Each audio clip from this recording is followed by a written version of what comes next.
ஹரே கிருஷ்ண கிருஷ்ண கிருஷ்ண ஹரே ஹரே, ஹரே ராமா ராமா ராமா ஹரே ஹரே. குட்டி கதைகள் 1032. இங்கு சுதாம விப்ரர் என்ற பக்தர் பகவான் ஸ்ரீ கிருஷ்ணரை சந்திக்கச் செல்லும் கதையினை காண்போம். முன்பு ஒரு சமயம் பகவான் கிருஷ்ணரின் அன்பிற்குரிய நண்பராக ஒரு பிராமணர் இருந்து வந்தார். கிருகஸ்தராக இருந்தாலும் வசதியாக வாழ்வதற்கு தேவையான பொருள் தேடுவதில் அக்கறை கொண்டு இருக்கவில்லை. விதியின்படி தனக்கு கிடைத்த வருமானத்தோடு அவர் திருப்தி அடைந்து இருந்தார். அவர் இது பக்குவ அறிவு பெற்ற நிலையாகும். அறிவில் பக்குவம் அடைந்தவன் வாழ்வில் தனக்கு விதிக்கப்பட்டு இருக்கும் மகிழ்ச்சியை விட அதிகமான மகிழ்ச்சியை பெறுவது சாத்தியம் கிடையாது என்பதை உணர்ந்து இருக்கின்றான். இந்த ஜட உலகில் ஒரு அளவிலான மகிழ்ச்சியை பெற ஒரு அளவிலான துயரத்தை அனுபவிக்க வேண்டி ஆகிறது. ஒவ்வொரு உயிர்வாளியும் அனுபவிக்க வேண்டிய இன்பம் துன்பம் இவைகளின் அளவு முன்பாகவே விதிக்கப்பட்டு இருக்கின்றன. ஜட வாழ்வில் பெறக்கூடிய மகிழ்ச்சியை குறைக்கவோ அதிகரிக்கவோ எவராலும் முடியாது. எனவே அந்த பிராமணர் இக உலக மகிழ்ச்சியை அதிகமாக பெறுவதற்கு முயற்சிக்க கிடையாது. அவர் தன் நேரத்தை கிருஷ்ண உணர்வில் முன்னேற்றுவதற்காக செலவிட்டார். அவர் விலை உயர்ந்த ஆடைகளை அணியாததாலும் தன் மனைவிக்கு உயர்ந்த ஆடை ஆபரணங்களை தர இயலாமல் இருந்தாலும் ஏழையாக கருதப்பட்டார். போதுமான உணவு உண்ணாத காரணத்தினால் அவர்கள் உடல் மெலிந்து காணப்பட்டார்கள். அவர் மனைவி தனது வசதிக்காக கவலைப்பட கிடையாது. ஆனால் பக்திமான் ஆனான தன் கணவரின் நிலைக்காக வருந்தினால் பலகீனம் அடைந்து உடல் நடுநடுக்கம் கண்டு இருந்த நிலையில் அவள் தன் கணவரிடம் பின்வருமாறு கூறினாள். அவள், அன்பார்ந்த அவரே, ஸ்ரீதேவியின் கணவரான பகவான் கிருஷ்ணர் உமது நண்பர் என்பதை நான் அறிவேன். நீங்கள் அவரின் தூய பக்தர் ஆவீர்.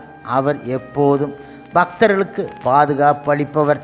அவரின் பக்தரென உம்மை நீங்கள் கருதாவிட்டாலும் நிச்சயமாக நீங்கள் அவரிடம் சரண் அடைந்து இருப்பவர். சரண் அடைந்துள்ள ஆத்மாவை அவர் எப்போதும் பாதுகாப்பவர் ஆவார். அது தவிர பகவான் கிருஷ்ணர் வேதங்களால் போற்றப்படுபவர் என்பதை நான் அறிவேன். அவர் பிராமண கலாச்சாரத்தை ஆதரிப்பவர். தகுதியுடைய பிராமணர்களிடம் பிரியமாக இருப்பவர் ஆவார். முழுமுதற் கடவுள் பகவான் கிருஷ்ணரை நண்பராக பெற்று இருக்கும் நீங்கள் மிகுந்த பாக்கியசாலி ஆவீர்கள். அவரிடம் முற்றிலும் சரண் அடைந்து இருக்கும் உமக்கு அவரே மிகச்சிறந்த பாதுகாவலர். நீங்கள் கற்று அறிந்தவர், பக்திமான், புலன்களை வெற்றி கண்டவர். எனவே கிருஷ்ணர் உமக்கு பாதுகாப்பாக இருப்பார். நீங்கள் அவரிடம் சென்றால் உமது வறுமை நிலையை அவர் உடனே புரிந்து கொள்வார். கிருகஸ்தரான நீங்கள் போதிய பணம் இல்லாமல் சிரமப்படுகின்றீர்கள். அவர் உமது நிலையை புரிந்து கொண்டு வசதியான வாழ்வுக்கு தேவையான செல்வத்தை உமக்கு உடனே வழங்கிவிடுவார். பகவான் கிருஷ்ணர் இப்போது போஜ நாட்டின் அரசர் ஆவார்.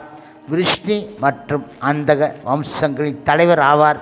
அவர் தம் தலைநகரான துவாரகை விட்டுவிட்டு ஒருபோதும் வெளிப்படுவது கிடையாதென நான் கேள்விப்பட்டு இருக்கின்றேன். அவரிடம் சரண் அடைபவர்களுக்கு அவர் எதையும் தயங்காமல் வழங்குபவர் ஆவார். பக்தன் வேண்டிக்கொண்டால் அவர் தம்மையும் வழங்க சித்தமாக இருப்பவர் ஆவார். அப்படிப்பட்டவர் கேட்பவர்களுக்கு சிறிது தானம் கொடுப்பதில் ஆச்சரியம் எதுவும் கிடையாது. சிரமமான நிலையில் இல்லாதவர்களுக்கு அவர் அதிகமான செல்வத்தை வழங்குவது கிடையாது. ஆனால் நீங்கள் பக்தி தொண்டில் நிலைத்து இருப்பவர் என்பதை அவர் அறிவார். எனவே வாழ்வுக்கு தேவையான செல்வத்தை உமக்கு வழங்க அவர் தயங்க மாட்டார். ஆகையால் நீங்கள் உடனே சென்று உம் நண்பராகிய பகவான் கிருஷ்ணரை காண்பது நல்லது என்றால் அவள். இவ்வாறாக அந்த பிராமணரின் மனைவி மீண்டும் மீண்டும் மிகுந்த பணிவுடன் அவரிடம் வேண்டிக் கொண்டாள். கிருஷ்ணரிடம் பொருள் உதவி கோர வேண்டுமென்ற எண்ணம் அந்த பிராமணருக்கு இருக்க கிடையாது. எனினும் மனைவியின் இடைவிடாத தூண்டுதலின் பேரில் அதற்கு இசைந்தார். மேலும் அவர் நினைத்தார், அங்கு சென்றால் பகவானை நேரில் காணலாம். அவரிடம் பொருள் கேட்காவிட்டாலும் அவரை நேரில் காணும் வாய்ப்பை கருதியாவது அங்கு செல்லலாம். பகவான் கிருஷ்ணரை காண்பது என்பது முடிவு செய்த பின்பு அந்த பிராமணர் தன் மனைவியிடம் கிருஷ்ணருக்கு பரிசாக தான் எடுத்து செல்வதற்கு உரிய பொருள் ஏதாவது வீட்டில் இருக்கின்றதா என கேட்டார். அவர் உடனே பக்கத்து வீட்டார் இடமிருந்து 4 பிடி அவளை பெற்று அதை ஒரு சிறு துணியில் மூட்டையாக கட்டி கணவரிடம் தந்தால் அதை எடுத்துக்கொண்டு அவர் மேலும் தாமதிக்காமல் துவாரைக்கு புறப்பட்டார். செல்லும் வழியெல்லாம் கிருஷ்ணரை எப்படி பார்ப்பது என நினைத்தபடி சென்றார். அவர் மனதில் கிருஷ்ணரை தவிர வேறு எந்த நினைப்பும் இருக்க கிடையாது. யது வம்ச அரசர்களின் அரண்மனைக்குள் செல்ல அனுமதி கிடைப்பது என்பது எளிதான காரியம் கிடையாது. ஆனால் பிராமணர்கள் எப்போதும் அனுமதிக்கப்பட்டார்கள்.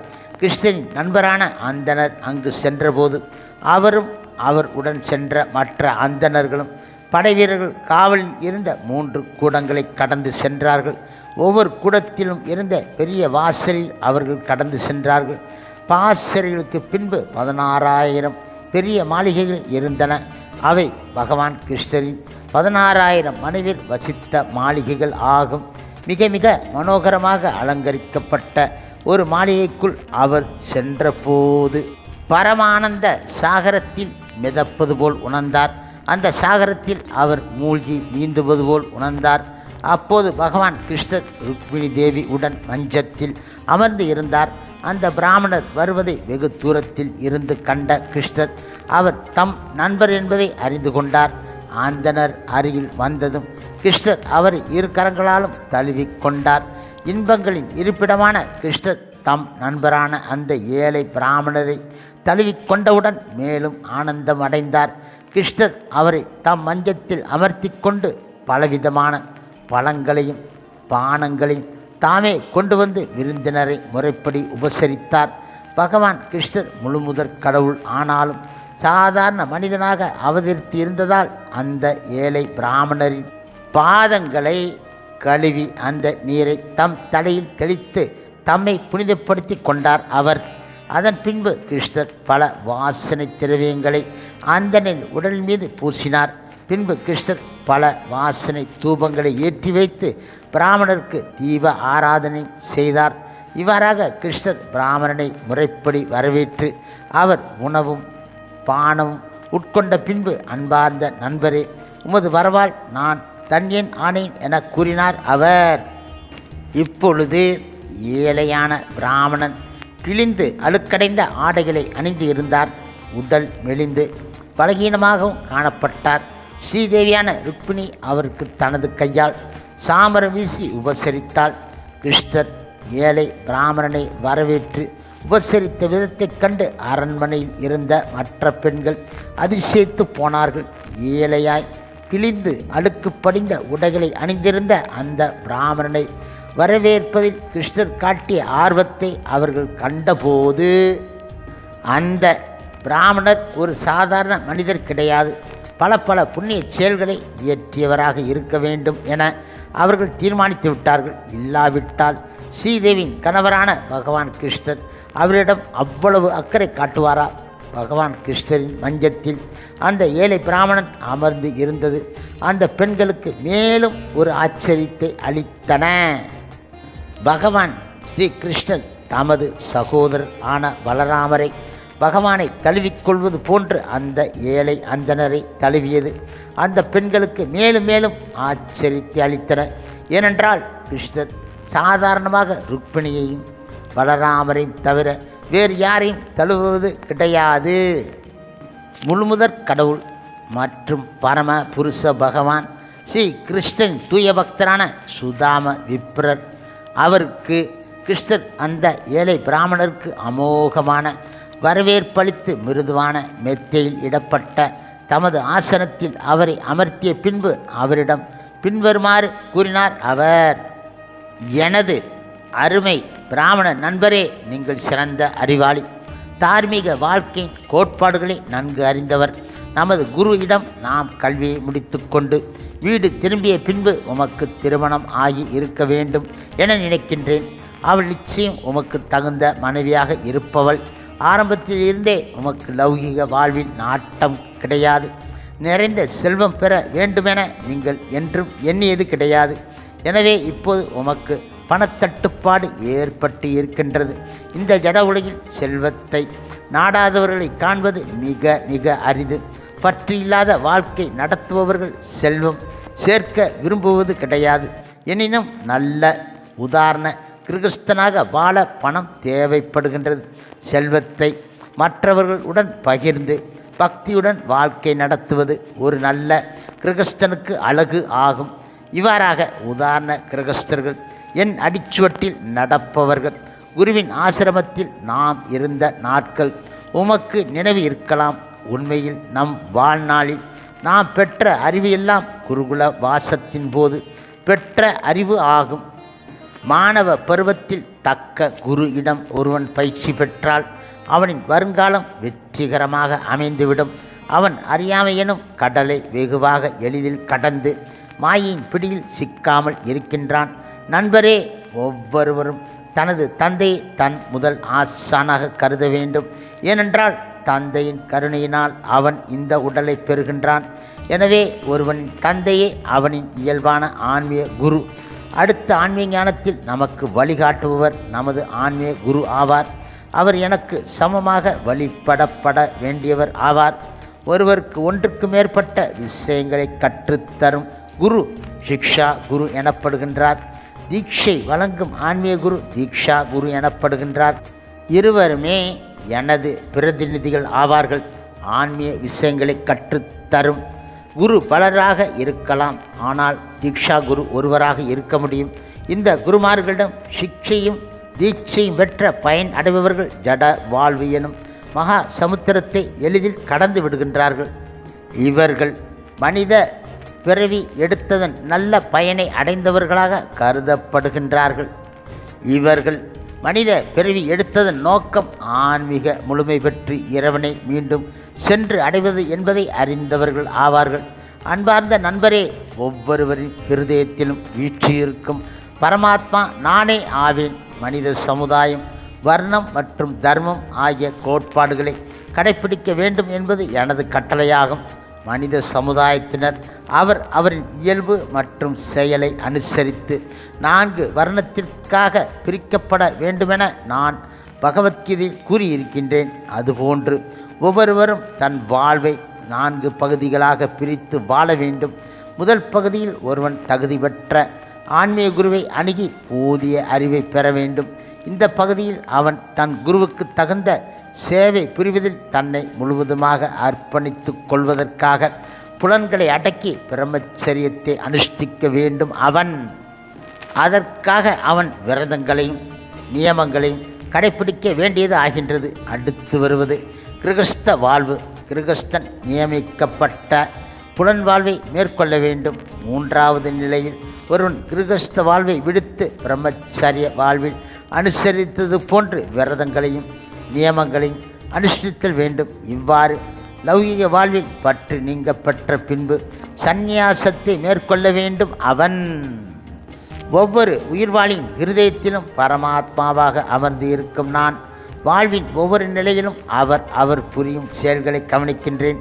எந்த ஒரு நிலையில் இருந்தாலும் ஆன்மீக குரு காட்டும் வழியில் சென்று தனது கடமைகளை உண்மையுடன் நிறைவேற்றி அவருக்கு தொண்டு செய்வதில் தன் வாழ்வை அர்ப்பணித்து கொண்டு உள்ளவன் எனக்கு மிக மிக பிரியமானவன் ஆகின்றான்.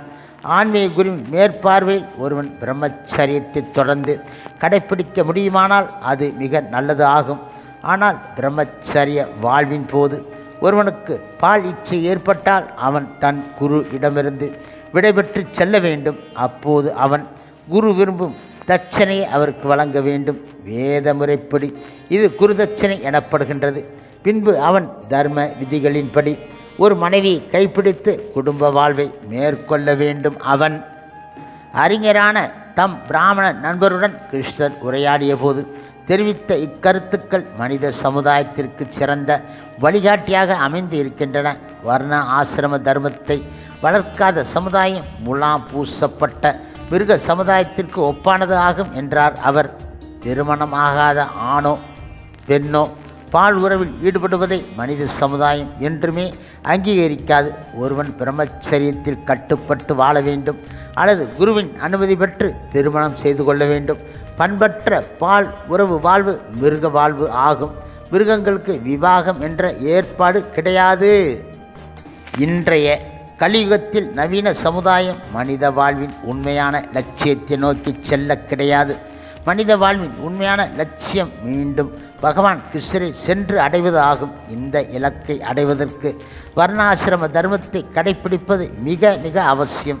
இந்த முறையை முழு மனதுடன் தவறாமல் கடைப்பிடித்தால் வாழ்வின் உண்மையான நோக்கம் நிறைவேறிவிடும்.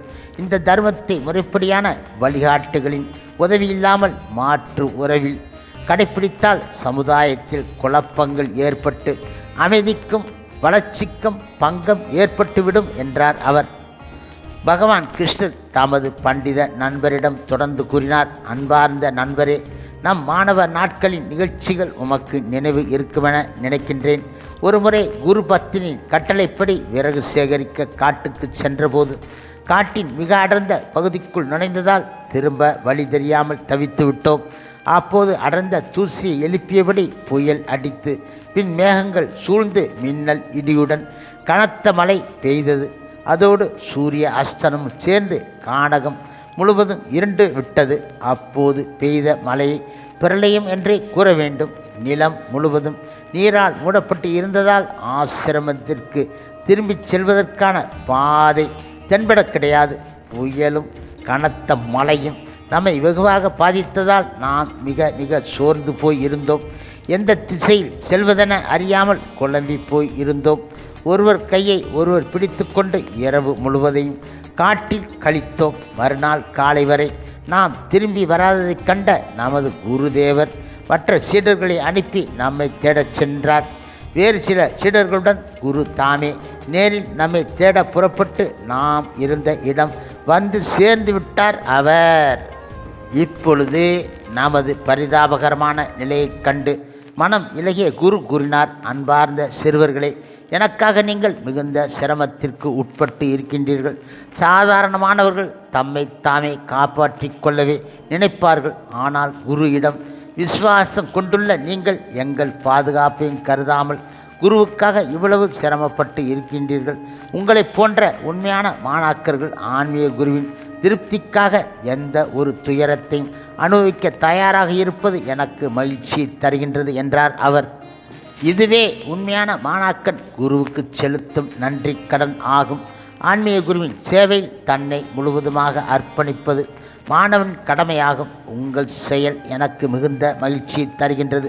உங்களை ஆசீர்வதிக்கின்றேன். உங்கள் விருப்பங்கள் அனைத்தும் பூர்த்தியாகட்டும். என்னிடம் நீங்கள் கற்ற வேதங்கள் என்றும் உங்கள் நினைவில் இருந்து உங்களுக்கு உதவட்டும்.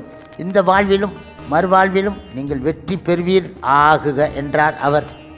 பகவான் கிருஷ்ணர் மேலும் கூறினார், அன்பார்ந்த நண்பரே, நாம் குருவின் ஆசிரமங்கள் இருந்தபோது இவ்வாறாக பல பல நிகழ்ச்சிகள் நடைபெற்றன. உமக்கு நினைவிருக்கலாம். குருவின் ஆசி இல்லாமல் யாரும் மகிழ்ச்சியாக இருக்க முடியாது என்பதை நாம் அறிய வந்தோம். குருவின் ஆசியும் கருணையும் இருந்தால் ஒருவன் அமைதியும் முன்னேற்றமும் அடைந்து மனித வாழ்வின் இலக்கை எட்ட முடியும் என்றார் அவர். இதனை கேட்டதும் அறிஞரான பிராமணர் கூறினார், அன்பார்ந்த கிருஷ்ணா, உன்னதமான பகவானாகிய நீங்கள் அனைவரின் ஆன்மீக குரு ஆவீர்.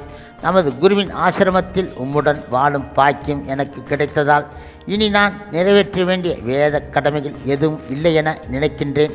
அன்பார்ந்த பகவானே, வேதங்கள், மதச் சடங்குகள், வாழ்வு பக்குவம் பெறுவதற்கான மற்ற செயல்கள், பொருளாதார முன்னேற்றம், புலன் திருப்தி, முக்தி ஆகியவையெல்லாம் ஒரு மூலத்திலிருந்து பெறப்படுகின்றன. அந்த மூலத்தொற்றுவாய் புருஷோத்தமராகிய நீங்களே. வாழ்வின் எல்லா செயல்களும் உம்மை அறிவதற்காக புரியப்படுகின்றன. அவையெல்லாம் உமது பரமான ரூபத்தின் பல்வேறான அம்சங்கள் ஆகும்.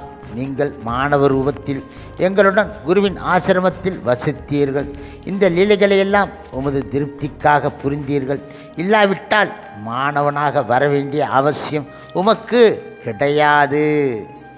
முழுமுதற் கடவுளும் எல்லா உயிர்வாளிகளின் பரமாத்மாவாக வீற்றிருப்பவருமான பகவான் கிருஷ்ணர் ஒவ்வொருவரின் இருதயத்தையும் நன்கு அறிவார். பிராமண பக்தர்களிடம் அவர் சிறப்பான அன்பு பூண்டவர் ஆவார். கிருஷ்ணர் பிரம்மண்ய தேவர் என்று அழைக்கப்படுகின்றார். பிராமணர்களால் வழிபடப்படுபவர் என்பது இதன் பொருள். முழுமுதற் கடவுளிடம் முற்றிலுமாக சரண் அடைந்திருக்கும் பக்தன் பிராமண நிலையை அடைந்தவன் ஆகின்றான். பிராமண நிலையை அடையாமல் ஒருவன் பரபிரமத்தை அணுக முடியாது, அதாவது கிருஷ்ணரை அடைய முடியாது. பக்தரின் துயரை களைவதில் பகவான் கிருஷ்ணர் கருத்தாக இருப்பவர். புனிதமான பக்தர்களின் ஒரே புகலிடம் அவரே ஆவார்.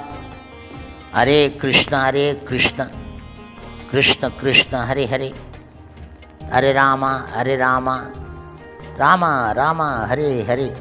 சில பிரபுபாதரின் சேவையில் இஸ்கான் பக்தர்கள்.